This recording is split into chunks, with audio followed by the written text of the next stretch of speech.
From LinkedIn News, I'm Leah Smart, host of Everyday Better, an award-winning podcast dedicated to personal development. Join me every week for captivating stories and research to find more fulfillment in your work and personal life. Listen to Everyday Better on the LinkedIn Podcast Network, Apple Podcasts, or wherever you get your podcasts.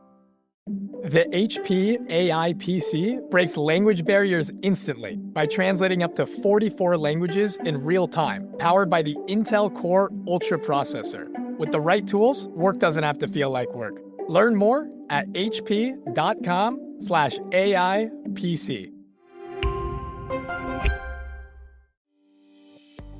Hey, I'm Kwame Christian, and you are about to step into the world of Negotiate Anything, the #1 negotiation podcast in the world, where we teach you how to make difficult conversations easier while getting more of what you want in the process. Each episode is packed with practical tips and strategies from the experts. We delve into negotiation, conflict resolution, and leadership skills that are crucial in both business and in life. Whether you're closing a deal, managing a team, or navigating personal relationships, Negotiate Anything provides you with the tools you need to succeed. Our conversations are real, relatable, and most importantly, rooted in practicality. So if you're ready to transform your conversations and elevate your negotiation skills, join me on Negotiate Anything. Subscribe and listen on Apple Podcasts, Spotify, or wherever you love to listen. Let's make every conversation a winning negotiation. So now on to our topic, no. In negotiation, we always focus on yes. I think of the most popular negotiation book. It's called Getting to Yes. But the thing is, no is an important part of negotiation, and no is an important part of life in general. And so today you will discover why saying no can be so hard, why Warren Buffett believes in the power of no as an essential part of why his business is so successful, and how we can say no to people in a way that actually strengthens the relationship. Have you ever had that experience where you find yourself doing something that you really didn't want to do? For example, taking on a job you didn't want to do, or working with a client that you knew would be an issue, or, more relevant to negotiation, saying yes to a deal that wasn't in your best interest. So you end up just sitting there asking yourself, geez, how did I end up here? I knew this was coming. Why did I say yes? So we've all been there. It's an awful feeling. And this unease that we feel at this time is called cognitive dissonance. It occurs when we find that our actions and our beliefs don't match up. In negotiation, we focus so much on getting to yes that we forget that there are times when no is actually the right answer for you. So why is saying no so hard? It's only 2 letters. It's really simple to say, but why do we struggle with it so much? Before we get into that, think about this. When we first learn to speak, like when we're 2 years old, what's our favorite word? It's no. If our parents ask us, are you ready for bedtime? No. Please eat your veggies. No. We knew what we wanted and we knew what we didn't want, and we were able to clearly articulate this to whoever it was that we were talking to without fear. So between then and now, what has changed? So this inability to say no stems from the same thinking that prevents us from asking for what we really want. We are afraid of offending people. This belief is rooted in our perceptions of other people's perceptions about us. So to break that down even in some simpler terms, we're scared of what we think they think about us. So that uneasy feeling that I talked about earlier, this comes from the fact that we are torn between exercising our authority to do what's best for us and saying whatever it takes to maintain the relationship with the other side. We think of it as an us versus them scenario. I have a choice between doing what's right for you, the person asking me, and doing what's right for me. And this is an awful place to be. But it's a false dichotomy. You don't need to choose between those two. You could have it both ways. But when you have this mindset, it causes you to choose between one of 3 equally bad strategies. The first strategy I'll call the doormat technique. So this is when we say yes, even when we don't want to. You do this to create surface level peace. And so what typically ends up happening is that you say yes to something that you don't want to do. And then you do that thing and you do it poorly and with a bad attitude. And then the person that you accommodated with the weak yes is upset because you did a bad job. And then they end up questioning the relationship. They think, how can Kwame do something like this? I thought he was good at this. Can't he do better? Is he doing it because of me? Does he not respect me? Is this sabotage? And so this is what's going through the mind of the person who asked you to do that thing you wanted to say no to. So in effect, you saying yes results in the same thing that you were afraid of in the first place. You end up hurting the person's feelings and damaging the relationship. So yeah, doormat technique does not work. Technique number 2, the ugly no. So here, no, again, is the right answer, but it is delivered indelicately. So you say no in a way that actually hurts the relationship right when you say no. So your friend asks, would you like to volunteer on Saturday in the park? We're planning on planting trees, and we'd like you and your company to participate. And you respond by looking dead in his eyes and say, no thanks. And that's it. Nothing else. And so in their mind, they're like, no, just no. I'm here trying to create more oxygen for selfish people like you, and all you say to me is no. And in this example, this is what I'd call a naked no. You need to dress that no up a little bit and make it look presentable. You can't just leave it out there, out exposed to the elements like that. A naked no is vulnerable to attack and misinterpretation. So here, you gave the right answer, which is no, but you delivered it in a way that still damaged the relationship, which was probably what you were afraid of doing in the first place. So yeah, there are many versions of the ugly no, but I'll just give this example of the naked no. So this is the last technique I'll call the running person technique. And so this is in the spirit of the current internet craze, the Running Man Challenge. So we'll name this one the running person technique. And we are going to name it the running person technique, not the running man technique, because we're inclusive on this podcast. So this is what the running person technique is. It's where you're asked a question and you want to say no, and you respond by essentially running away from having to say no. So we run from the question and hide behind words or phrases like maybe, or let me get back to you, or let me ask blah, blah, blah. We don't say yes. We don't say no. We end up saying nothing. And the person is just left there wondering where you stand.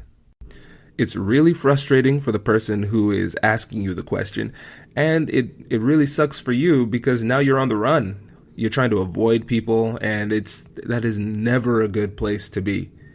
It creates a lot of unnecessary stress for you and the other person, which, again, ends up putting strain on the relationship. And so what you'll see in all 3 of these scenarios, the relationship is damaged. And the reason you employed these strategies is because you were afraid of damaging the relationship. So, my friends, I am here to tell you that there is a solution to the problem of saying no. And here's the key. So, whenever you say no to somebody, it needs to be rooted in a yes. So think about it. Why do we say no? It's not only because we don't want something or we don't want to do something. It's also because we have another option that we want more, and saying yes to that option is better than saying yes to the option that is currently presented to you. So let's use the previous example where your friend asks you and your employees to go plant trees.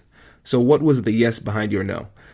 You might have been saying yes to your family, or yes to time to rest and recuperate from a really long week. In negotiations, we are always going to be presented with options that don't work for us. And these options won't work for us for a number of reasons. And so behind every one of those reasons for rejection, try and find what you are saying yes to, and it will add a lot of strength to your no. Think about it this way. Every time we say yes to something, there is an infinite amount of other things that we could possibly be doing that we need to say no to in order to say yes to that thing that we really want to do. So going back to that park example, if spending time with your family on Saturday is what you want to do with your time, there are millions of other activities that could be vying for your time and attention that you need to reject in order to spend time with your family. One of the biggest mistakes you can make when saying no is focusing on the negative and not the positive. It makes delivering the no a lot more difficult. So how do we say no without jeopardizing the relationship? We use a no sandwich. Hello, my friends. Before we get back to today's episode, I want to ask you a question. Have you ever wondered how to elevate your team's negotiation game and how you can help the folks on your team have better, difficult conversations? At the American Negotiation Institute, we offer transformative keynotes and workshops tailored to empower professionals with top-tier negotiation and conflict resolution skills. Whether it's a keynote for your next event or hands-on training for your team, we've got you covered. Don't just negotiate. Master the art with the American Negotiation Institute. Click the link in the description to find out more. Elevate, negotiate, and succeed.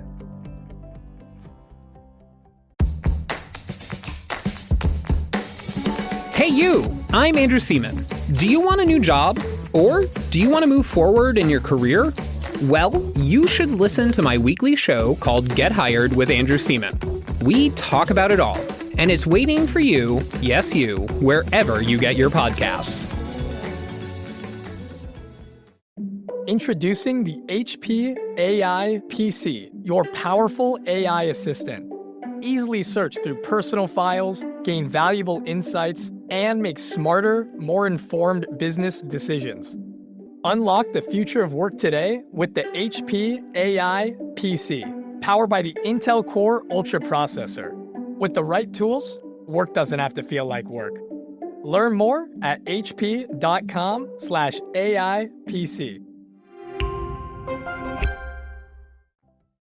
And you're probably familiar with a sandwich style technique for giving criticism.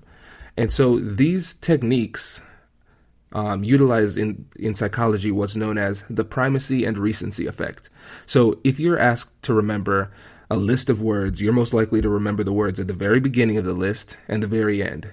Obviously, the primacy effect refers to your ability to remember the first few words, and recency refers to your ability to remember the last few words. So the sandwich techniques play on this by sandwiching something negative between two things that are positive.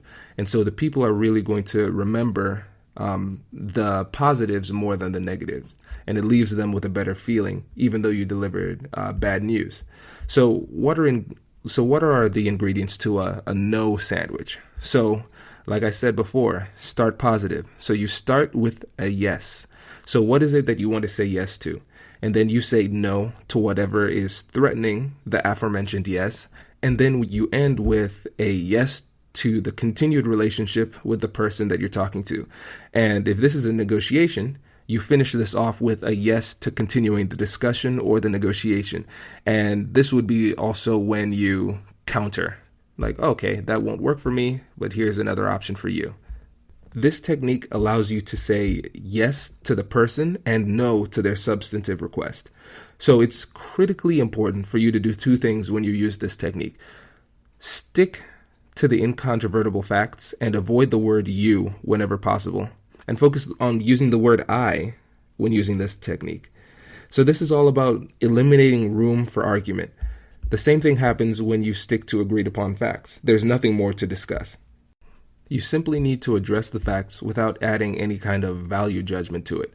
Similarly, there is a little room for discussion if you focus on your opinions, perceptions, and needs. You can't really negotiate personal preference. So when it comes to delivering your no, it needs to be clear, unapologetic, and concise.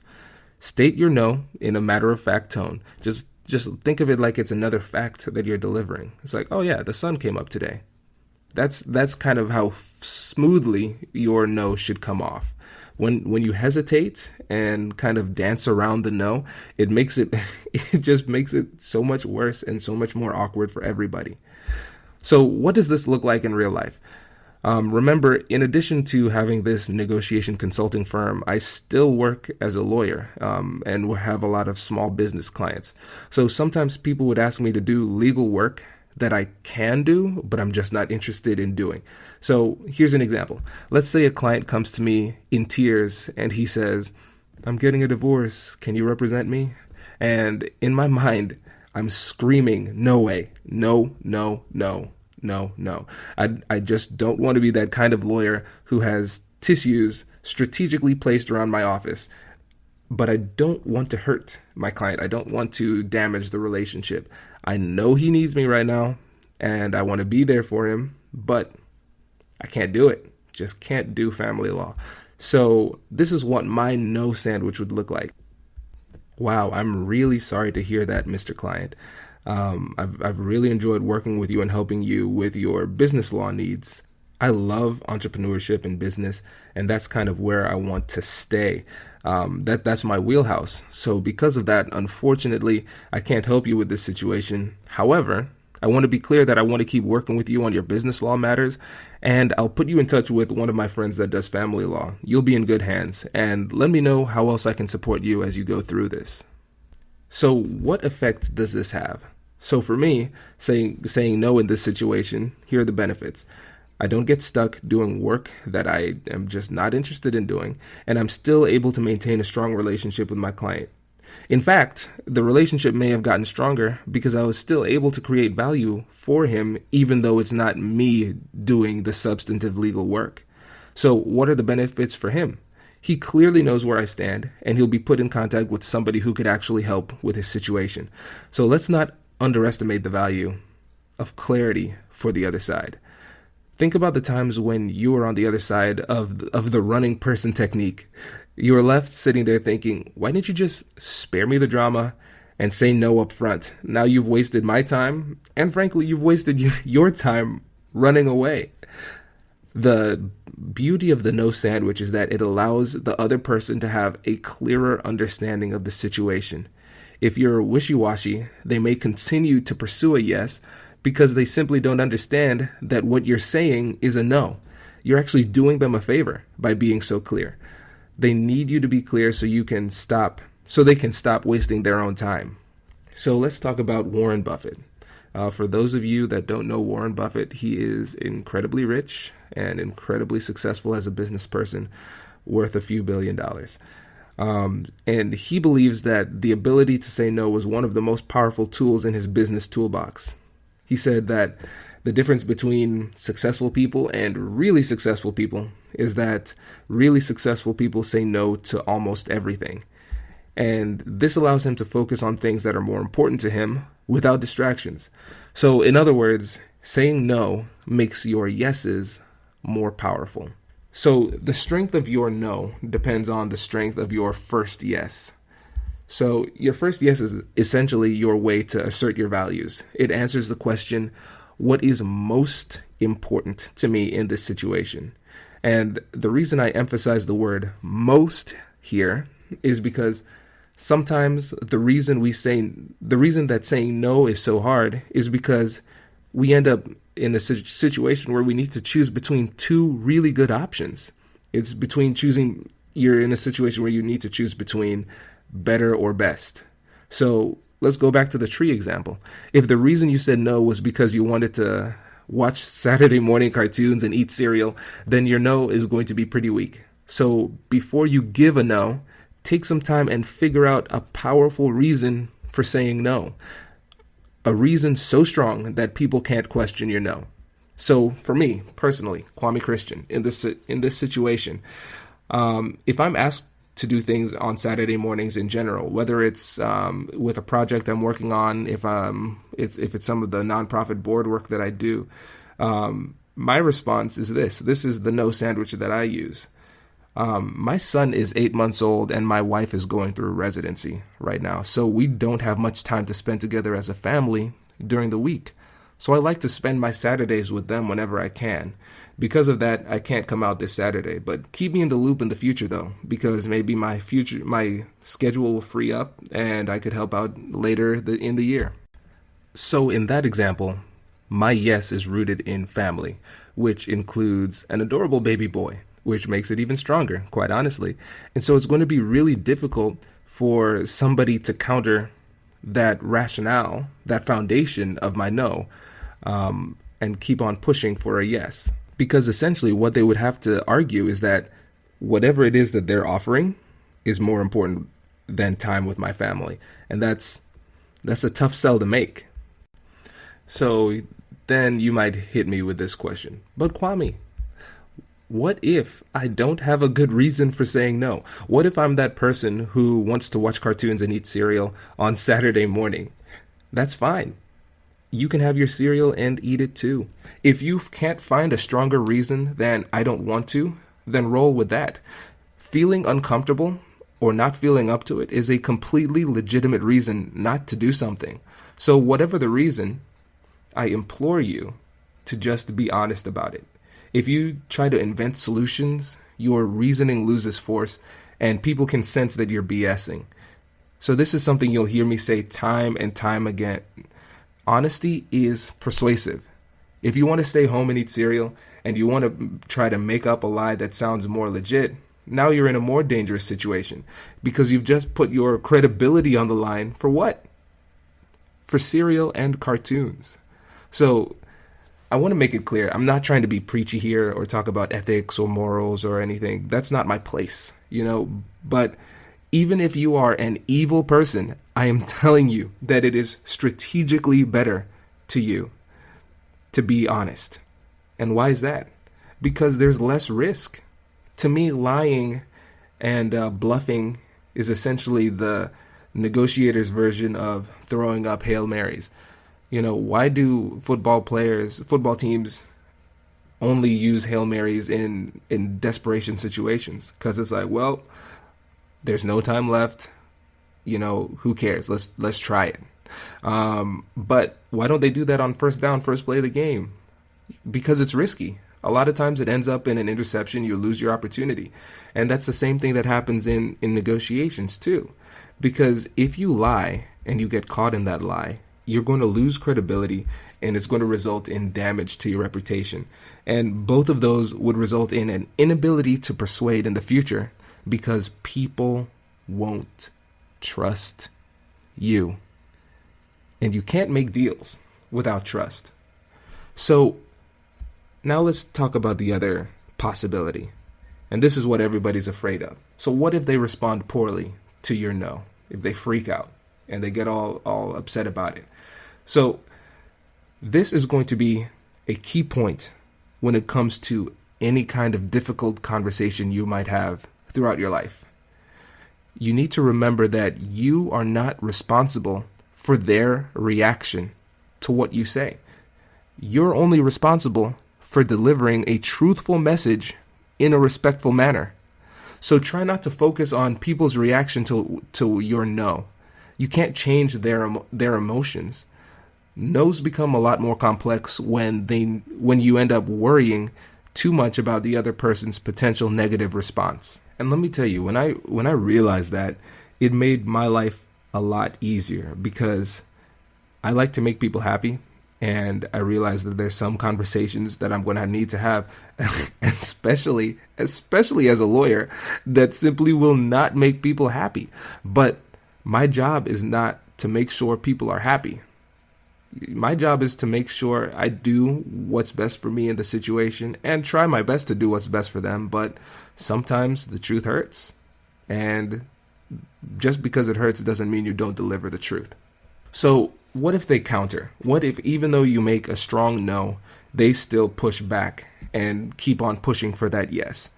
Let me let you into a little lawyer technique that we use. So anyone who has ever read legal writing will know that it can be very, very, very boring.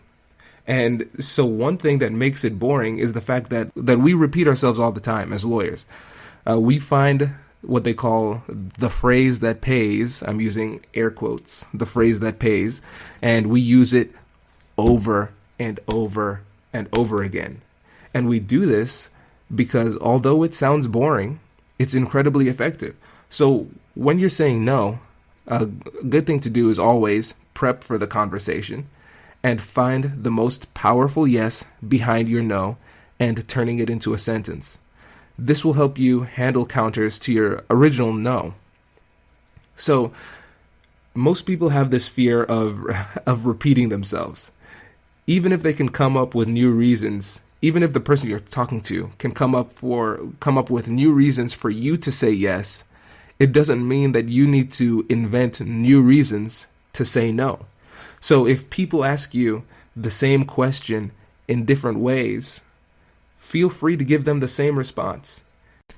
If people try and get creative and come up with new reasoning, new arguments, and present new facts, sit there and listen to what they say, evaluate it, analyze it, and then if the calculation comes out the same, it's still a no, give them a no, the same no that you gave before, and don't change it.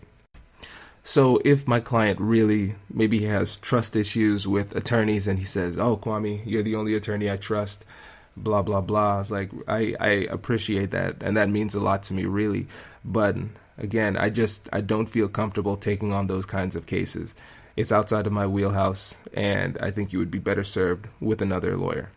Essentially the exact same thing I said before, but delivered again because he asked again. So stick to your guns. You don't need to say yes.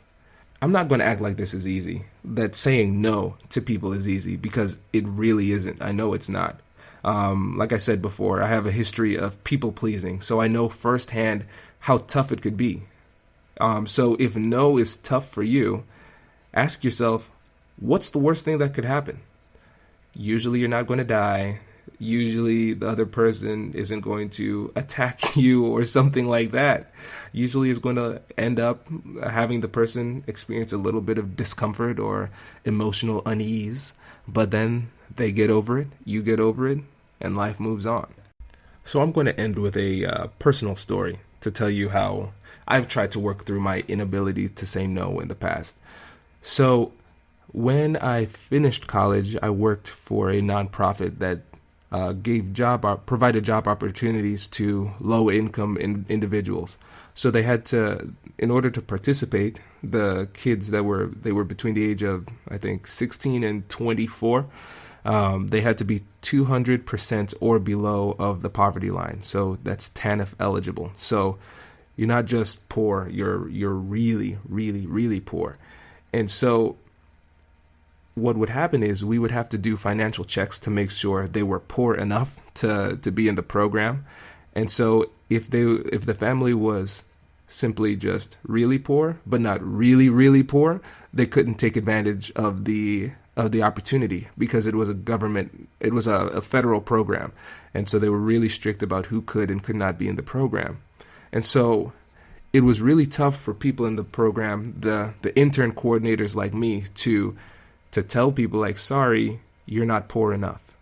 Because when the families were introduced to this opportunity, they were so excited about how this was going to change everything. And so this would just devastate them, where if they got into the program, they were accepted, but then the financial check came back and showed that they couldn't do it.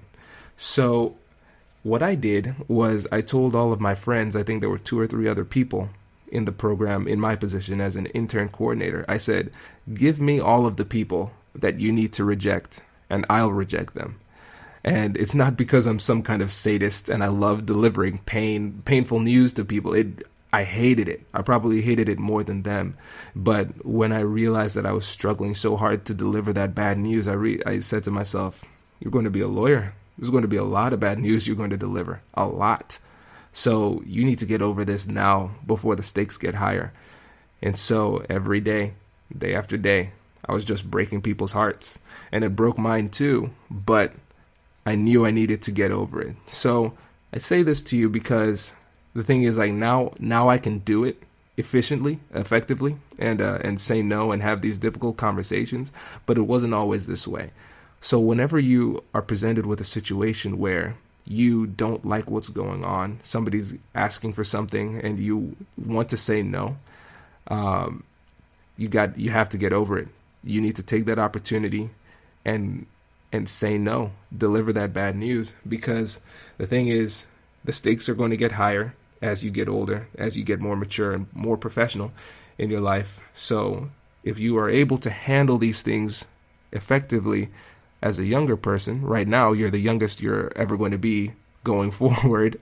The sooner you're able to handle it, the better you're going to be as the stakes get higher. So I guess the action step for this week would be to take advantage of every opportunity you have to say no this week. Do what's best for you, because really in most situations, you're going to be the only person looking out for you. So protect your interests, say no, and be strong.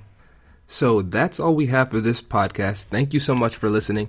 If you know someone who struggles with this, or you think this is great information, please share it with your network.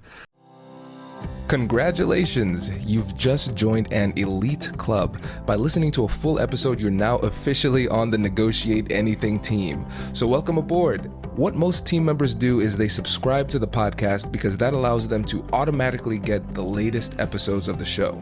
The best things in life lie on the other side of difficult conversations. Keep learning, keep practicing, and keep getting better. Your relationships will improve, your career will soar, and you'll have the confidence you need to get the most out of these crucial conversations. Again, thank you for joining the team. We're excited to have you, and I will see you in the next episode. I'll catch you later.